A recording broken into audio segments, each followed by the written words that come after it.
Have you ever felt like a fraud despite your accomplishments? I would take a bet that you feel like others know that you're not competent enough.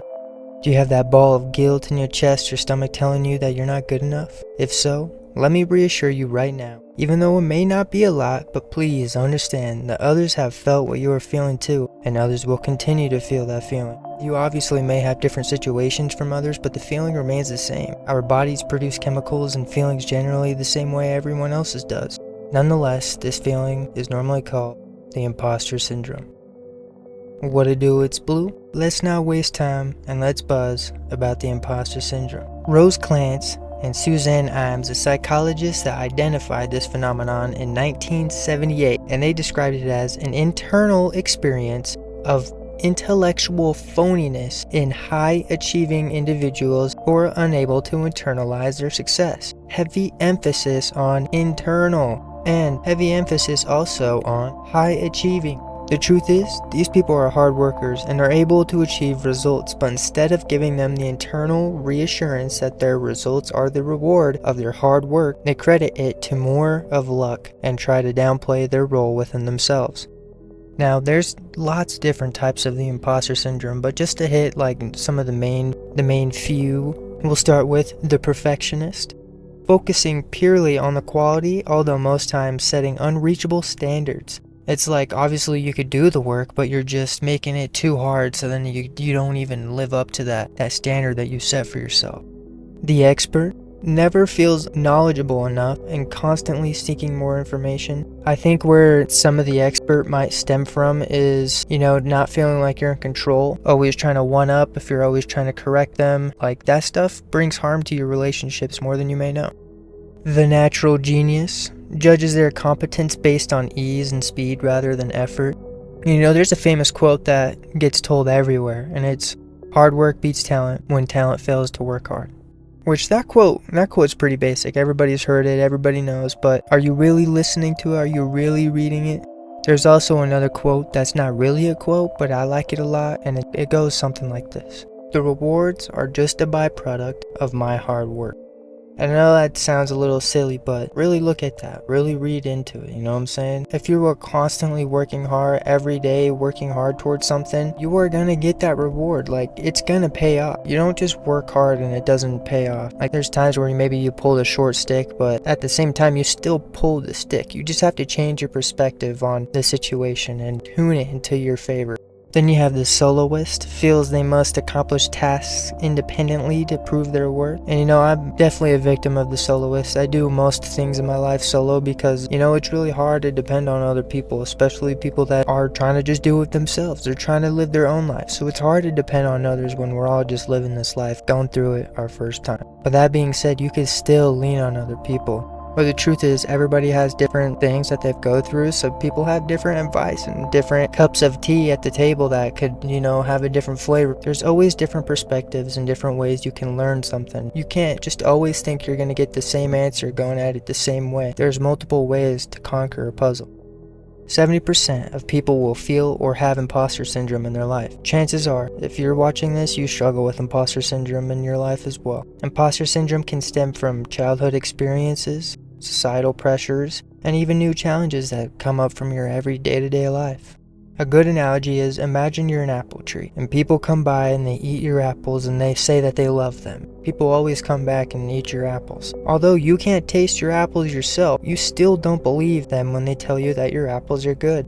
Only because you can't see the mark that you're leaving doesn't mean you're not leaving no mark at all. And only because you can't see the poem does not mean that you are not the poetry.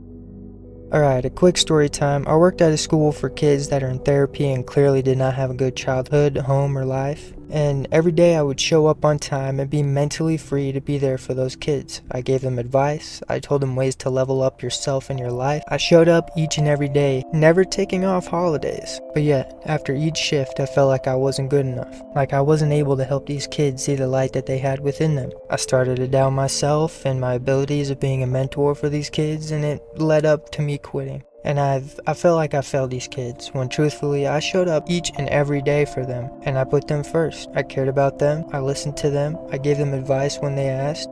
The truth is, I did what I could, and dwelling on not being able to fix it all for them made me feel like I couldn't fix anything at all.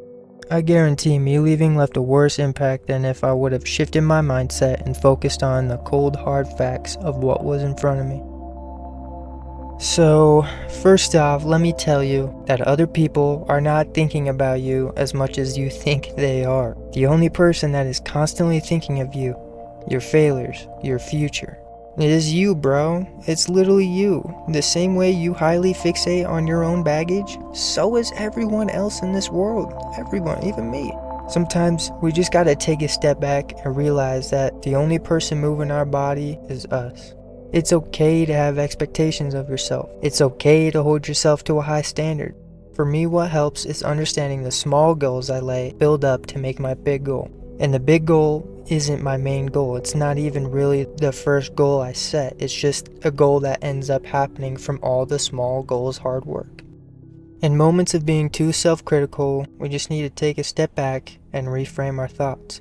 You gotta shift the perspective.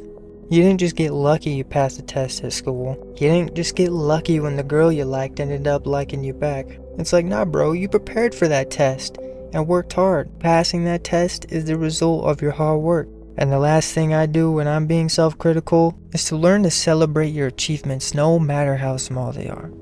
You have to look at yourself in the mirror and look at yourself as not just a person, as some random creature that, has some high-level sentience, but as a project. As a story that you get to develop in real time. You get to write your own story as you go. So, are you going to be hung up always trying to read every page of what you write, or are you just going to write the story and read it at the end? You only have one life on this earth.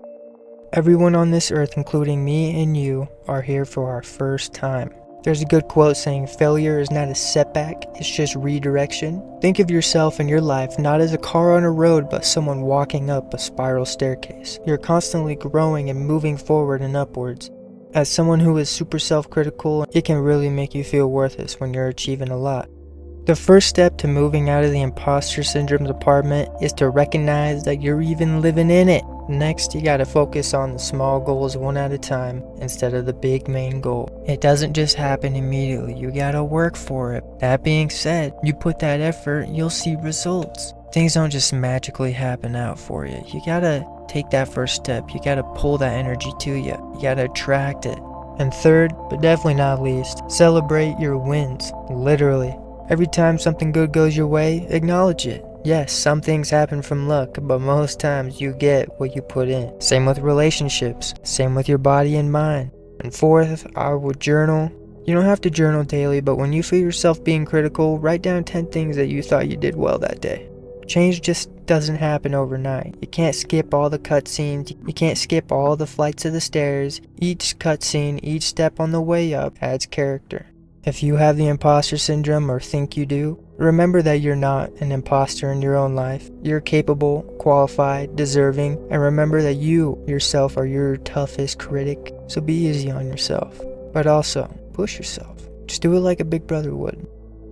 You got this, one day at a time. Don't look at the end, look at what's in front of you right now. Let me know your thoughts on the imposter syndrome below and ways you cope with it or how you're dealing with it.